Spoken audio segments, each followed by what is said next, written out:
everybody. It's Jessamine and Meg back with another episode of Surviving UX. We're helping you survive the tumultuous despair of your UX design career.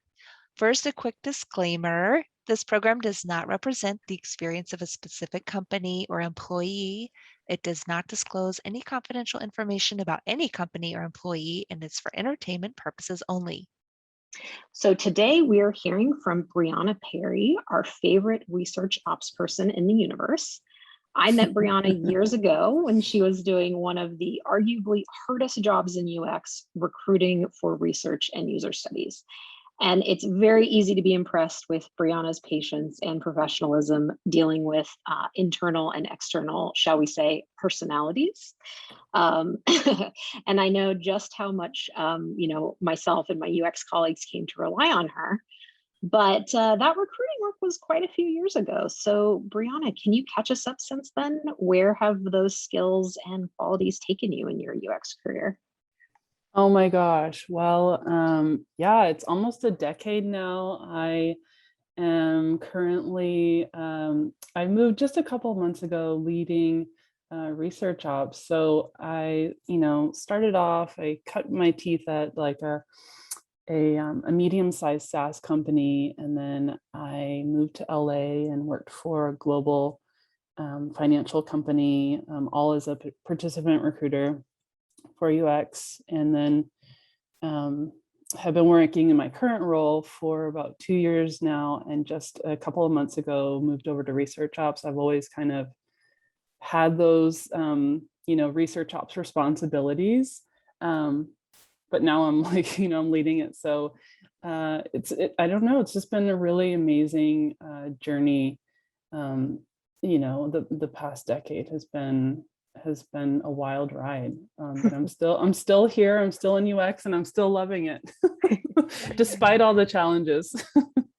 Oh man, that's awesome, Briana. Well, first of all, welcome to the pod and thank you so much for joining us. It's so awesome to talk to you. So for our listeners who are not familiar with research ops, including me, can you tell our listeners what research ops people or teams do? Yes. Wow, so many things. It's amazing how much research ops span. So I actually have a post-it note that's on my desk just to always kind of keep me aligned with my goals. And the definition of research ops is it's the mechanisms and strategies that set user research in motion. So it provides roles, tools, and processes needed to support researchers in delivering and scaling the impact of craft across an organization. So that includes so many things, end-to-end participant recruitment, whether that's in-house and agency, both, all research tools. So everything from Qualtrics to user testing, Calendly, and any tool that you use in research, that's a research ops task. Governance, which includes, as GDPR compliance, PII, consent forms, the ethics around those things, advocacy, competency, a research archive or repository, you name it. And Wow. It's research ops related. Oh my gosh. How many people do you support or teams? Yeah, so I support, I did start out in my current role. I started within the research team, and I recently moved under design ops. But I support, on our research team, we have 1 manager, 7 researchers, and on the product design side, we have 70 designers. Oh my gosh. And then that's huge. Yeah, and then I also kind of support, Kate Towsey has kind of coined this phrase of PWDR, people who do research. So, and in a lot of companies that also includes, product folks as well. So I work with a counterpart on the product side, just because, product people are recruiting and doing a lot of these things as well. So that's an interesting aspect of my job as well. So like not to solve for the product side. I'm always definitely solving for the UX side of the house, but I have to keep in mind all these people who are also doing research, that's like democratized. For sure. That makes sense. Yeah. I mean, product managers do research all the time. It's just not called that. It's just called like customer, calls or customer interfacing or whatever support, but Yeah. it kind of And is. sometimes you wish they maybe had more support or more guide rails when they do what they do. Exactly. And that really does fall under the research ops space, is like those guides, templates. I was really lucky to, be a part of a team where we did have some operational debt before, as I moved into this space. There were just a lot of things that weren't done. And so we created like a self-perform research, kind of like, democratized, and everyone kind of writing their own guides and templates, so each researcher essentially had a space, whether that was like quantitative or usability testing. And then, we wrote out like essentially like how to do that thing. Mhm. So now we have this, large body of like guides and templates, which is really nice and handy for everyone who is doing research That's in cool. our organization. It's Like a very playbook. helpful. Yeah, it's a little different than a playbook, but yes, essentially. Mhm. I've seen some So really beautiful playbooks. given that you work with so many people and you support a wide range of disciplines with what you do, what can get you riled up, what's something that these folks you support can do to piss you off? That's a great question. I think ops people, and maybe I shouldn't generalize, but I think they're kind of hard to piss off just because of the nature of our job is really, it's handling problems, or like looking to optimize things. And we do work with such a variety of stakeholders, but I would say like things that are really challenging are like, once you put a process in place, like not following the new process and kind of sticking to your old, there are always a couple people that are, that don't like change, even though that thing might be easier and save them a ton of time. Give us an example. Oh my gosh. Well, I have a pretty good example. One of the first things I did at one company was there was a communication policy that said that, everyone needed to go through the CSM in order to contact people for research. So you had to it was like an approval process for every market segment. So basically every customer we were asking permission.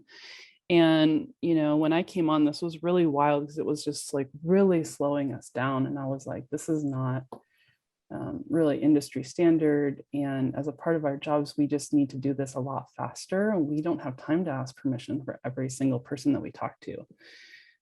Like recruiting times were like taking, like 2 to 4 weeks, and it was just really wild. So I worked with legal and I worked with our CS, and I changed that policy.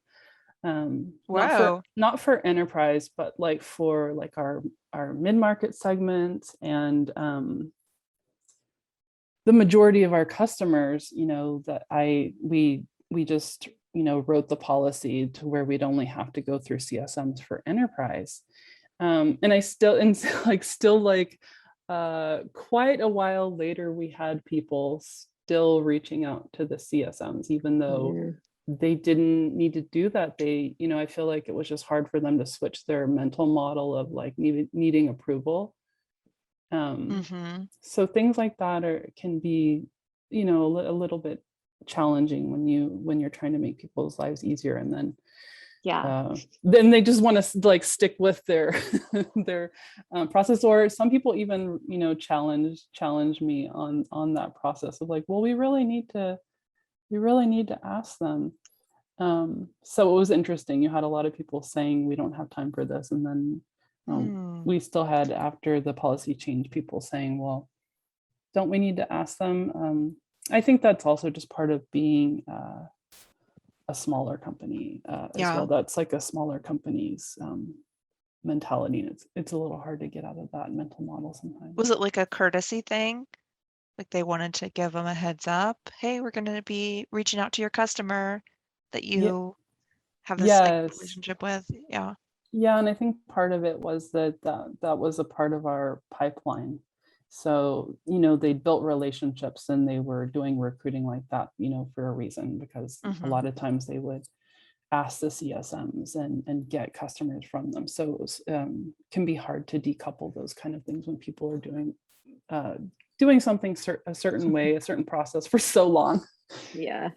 My big takeaway is, you know, if you are lucky enough to have a company where you are working with research ops or design ops, these people are here to make your life easier. So, you know, gosh, like, yeah, it's definitely nice when you have folks like you around. And I would say, you know, do what you can to not piss these people off. They're here to help. Unfortunately, I've had the displeasure of pissing off my design ops person, and it was not a good day. It was unintentional, but it was not a good day. I commented in the wrong spreadsheet. I shouldn't have touched her spreadsheet. Oh no. Oh, I got like a talking to, and then the whole team got a talking to, and they took the time to go into Sketch and design a warning message to not touch the spreadsheet, then copied that into the spreadsheet. And it was all because I had touched it. So it was not good. I'm surprised they didn't just change your permissions. Yeah, I don't know. I think I had been granted permission for some reason or another, but it was like a view thing. I was supposed to just view, but instead I was like, oh, wow, there's so much interesting stuff in here. Let's touch and let's start making comments. It was not good. All right, so let's see. So thinking about your day, it sounds like you're doing a lot of recruiting and tool work and stuff like that. So what is your favorite moment of the workday? Oh, that's definitely when I can cross items off my list. I mean, I'm pretty OCD. And I usually start my day with like writing out a list of everything that I need to do, whether it's, you know, like more of the tactical things that I need to get done in that day. So Do you use like pen and paper, or do you use like a project tracker? this is old school pen and paper. Pen and This is paper. just like Gosh. rough, like every morning. I mean, I do have all kinds of things set up and like, yeah, we have like a Jira board and things like that, but just day to day, it helps me not go crazy. So I just write everything down that I need to do that day, and then I cross everything off. And that's probably the best part of my day, when I'm like, okay, this is what I accomplished today. Because I don't know if you feel like this, but sometimes working from home, I just feel like sometimes the hours kind of blur. And then it's just like, have I done a good job today? Like, what have I done? And then I just have this list to keep me sane. I'm like, oh my gosh, no, I did all this today. This is amazing. It's so funny because I love writing down stuff. And even though we also have like a board, I find myself writing stuff down on pen and paper as well as doing it on the board, like in multiple places. And I don't know why I'm not like satisfied with just the board, but I'm like, oh, this isn't, I need to like, I don't know, I need to like scribble it somewhere. Like just like you're saying, I want to wake up in the morning and know exactly. I don't want to look at a list of 30 things. I want to look at a list of like 3 things and then scratch those off and then move forward. But I feel like sometimes the big boards are too much. the lists I keep for myself, like on pen and paper, are sometimes different, even if they might contain the same tasks, they might be different than the types of lists I keep where other people can view them or monitor them. I don't know if that's the case for you guys, but like, Mm-hmm. you know, like Yeah. my Jira board is something that like my whole team can see, my whole design team can see, and like, and that includes like managers and program managers and things like that. My Right. lists on my little post-it notes here that I have are full of stuff that like they don't necessarily need to see, and like, you know, like big giant like stars and underlines of like, oh my god, you really forgot to do this yesterday. Right. You Right. know, and things I don't want people to know. So I think Right. that's part of it too, of like why I'm exactly the same way, you guys. I have like multiple lists that I can just see from where I'm sitting right now that are just pen and Mm-hmm. paper. Yeah. Like schedule that meeting that you need to have, or like stupid stuff.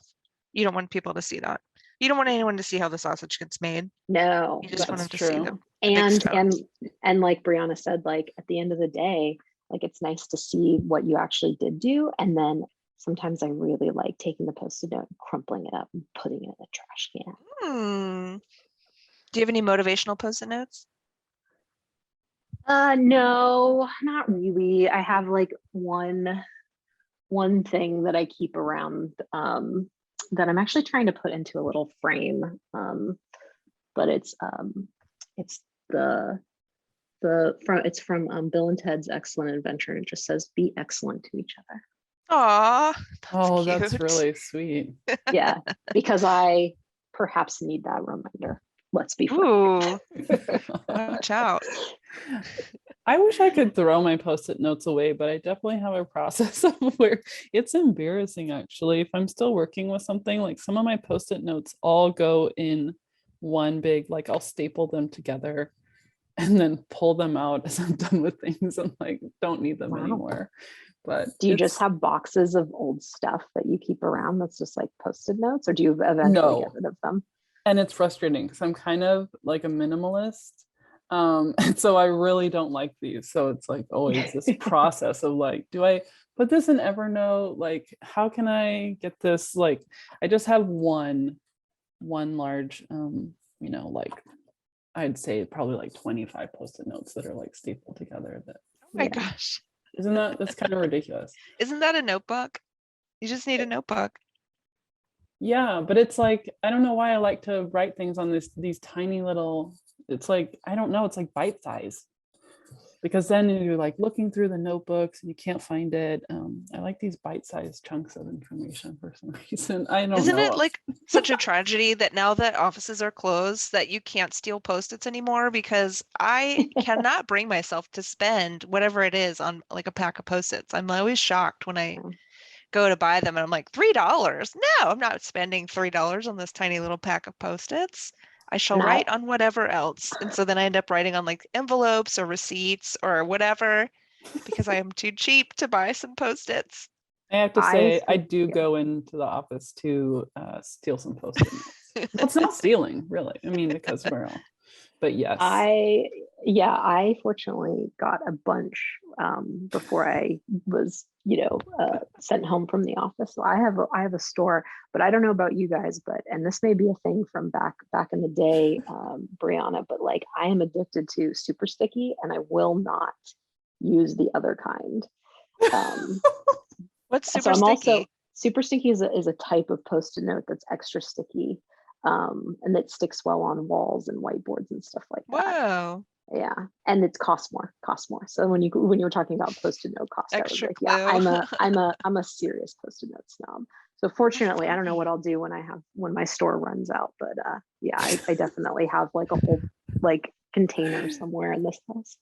You're gonna fly Um, up to the Bay Area, badge in to the office, creep up to the office supply room, fill up a suitcase, and then badge out. and then bounce, yeah, They'll yeah. never Yeah. know. um, Well, Brianna, I wanted to maybe throw you a curveball here Sure. with a question that I see on our list of questions, because you mentioned earlier this PWDR, and I had actually never heard of that acronym before, and it's what a great way to describe the large group of people that end up doing research. For example, like obviously a lot of designers do usability studies and things on either their own or other people's designs. Um, and I didn't catch the name of the person that you mentioned, but any other like research ops resources or inspirational folks that are within your community or that you look to? Yes, absolutely. Kate Towsey, she's the one who coined that term. She works for Atlassian. She's the research ops manager there, and she's kind of the one who I feel like founded, research ops, kind of created this massive framework by interviewing people all over the world. They have a community, so it's really helpful if you don't have a research ops person, but you need to, you're doing things that are research ops related. There's a website called researchops.community.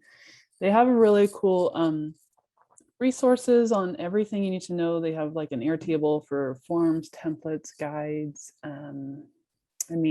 That's where the community lives. There's What's also Airtable? Sorry. I've never heard of Airtable is that. like it's like a fancy spreadsheet. Mhm.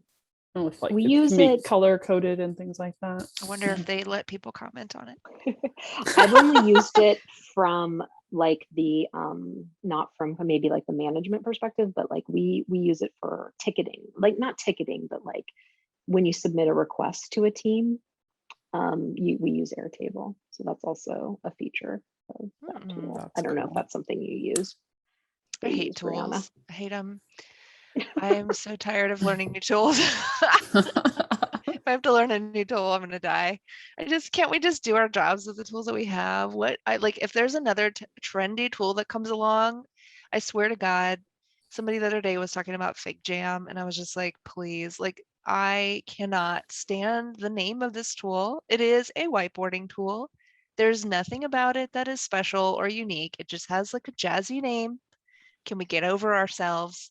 It's just like open up a doc. I don't care. I don't need a cool, trendy name. I don't need someone to tell me to get on Fig Jam. Please, just spare me the trends. I don't need it. I Yeah. don't. Well, Ugh. Jessamine, that Jessamine, sounds I like think you should get on Fig Jam. Oh, please. You So I need to can write draw an some article lines. on this. Like, I'm Oh. not getting on Fig Jam. So that's something that Jessamine, part of Jessamine's job that she could live without. Brianna, what's a part of your job that you could live without? I don't like it when things are super hierarchical. Like I've been in companies that like approval processes are very easy and simple, and all departments kind of do their job. I get really frustrated when I'm trying to do something, change a process or get a tool. I'm trying to optimize and I get caught up in like some long approval process or like company politics, and the projects just stall. And I Do think you that's think, really, really challenging for like my position. yeah, it definitely sounds like it. Do you think there's anything that like makes a company that way, or have you seen any, and is there any sort of like patterns where that happens more in some cases or in other cases? Why do you think things end up being that way in some places but not others? In my own personal experience, and this could just be me, I feel like a medium-sized company is really a sweet spot. Mm-hmm. I feel like processes take a long time for larger companies and smaller companies. It feels like medium-sized companies really have they have processes. People have been in their jobs long enough. They're experienced. Yeah, it's a great question. I mean, I don't know what either of you have experienced in terms of like getting things approved or, getting incentives or things like that, but it can be, things can be challenging. Yeah, I agree. I think there was one conversation that comes to mind for me where, I was told, oh, we can't speak to those people, or we can't do that. We just can't. There's the blanket answer was it's just not going to happen. And so, that's disappointing. And I think my next reaction, like, especially maybe when I was earlier on in my career, would have just been to be like mad about it or like to like maybe try to figure out how to do it anyway. But now I'm more just kind of like sit and I'm like, okay, well, here are the trade-offs. If you're not, if we're going to say that it's too bureaucratically hard to, get access to the people that we want to talk to, do the research that we want to do, here's what you're going to lose out on, and here's how it's going to make our jobs harder as we go further and further into this project. We're going to disagree, and we're not going to have any sort of way to point to kind of um, some slightly more objective data other than our gut feeling to help us make, to help us decide which way to go. And it's going to stall our project down the road. And try to give them other things that are like, here are the trade-offs. If we can't do this now, this is, or if we can't prioritize this now, this is what it's going to look like later. But still don't always get what you want, though, for sure. I like that, Meg. I think that's kind of a cool argument. I've never really heard someone put it that way, but I think that's pretty brills. And then I just go on with my day and I try to forget about it. I think that really speaks to your experience in just being super strategic like that. As a part of my job, I try to educate people on, what we're trying to do, I guess, because I do collaborate with other departments and they just don't quite get it. So they don't understand why we want to talk to people that, might not give the best, that they might be upset or not loving the product. And that's always like, yes, we want to talk to those people. They're like, no, you shouldn't reach out to those people. They're not happy. It's like, yeah, that's our job. Let's pay them and talk to them for an hour and see what's going on. But that's a big, that's always a big education piece. So we're just about at time here. Anything before we get into our rapid fire questions that we usually ask every guest, anything you'd want us to know about research ops that we didn't get a chance to talk about? Any big takeaways for us? Gosh, wow. I mean, just I'd say go to research ops community, look up Kate Towsey, read articles. If you have more than 8 researchers, that's usually the tipping point where you do need a research ops person. So start looking at headcount and trying to get someone on your team who can make people's lives better. Yeah. Well, we would all be so lucky to have research ops, definitely as designers.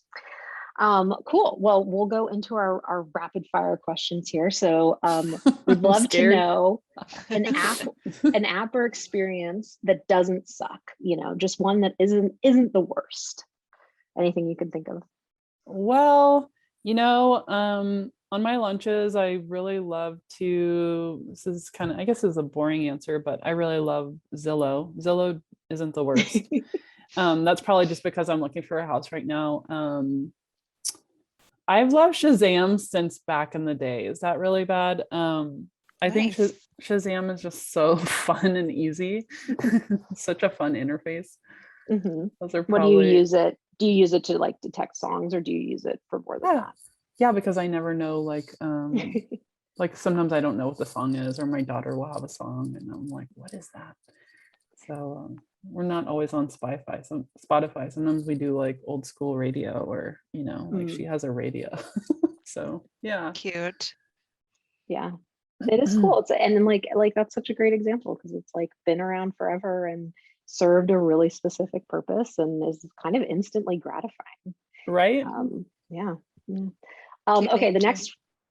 next one is a fancy or funny word or concept from HCI from UX or HCI. So, something that you think like outsiders might not really know what it means, or something that kind of just makes you laugh.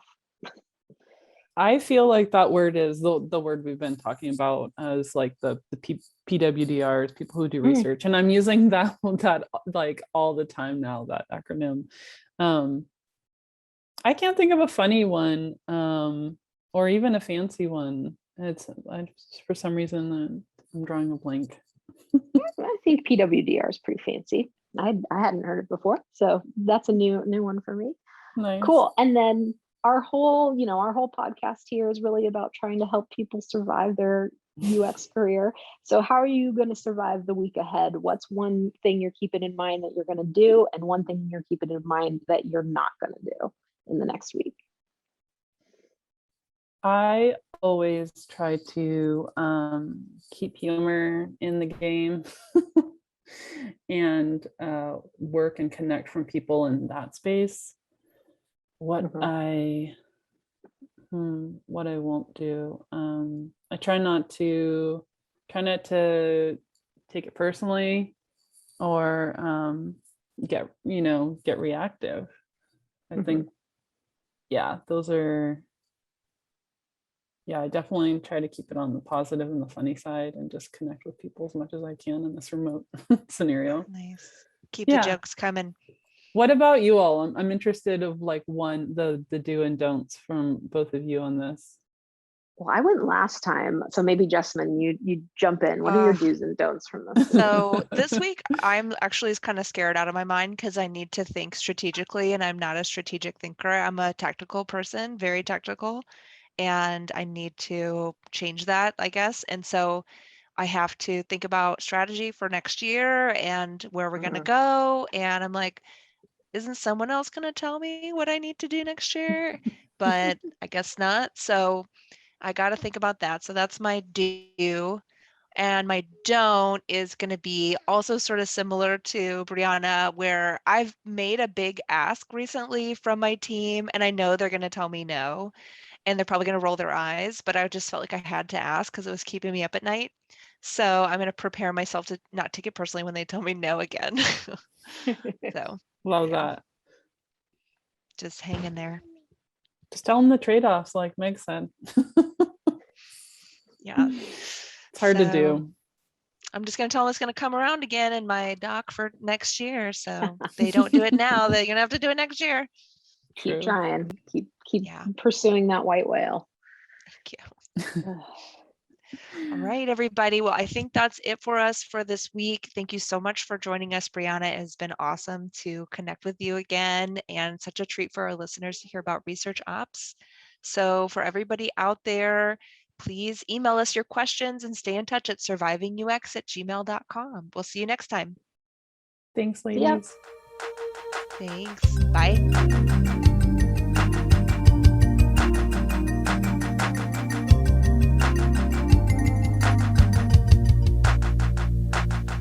I'd like to thank my co-host, Jessamine Edwards. Today's episode was edited by myself, Meg Kramer. Our theme music is the on-hold music for, among other things, Cisco phones, which is especially relevant for this episode as many of the UX studies Briana, our guest host, once recruited for were held using phone audio. The music is Opus Number 1 by Tim Carlton and Derek Deal. And our thanks go out to Briana Perry for sharing with us today about design ops. We hope that you survive the next week, and we will see you next time.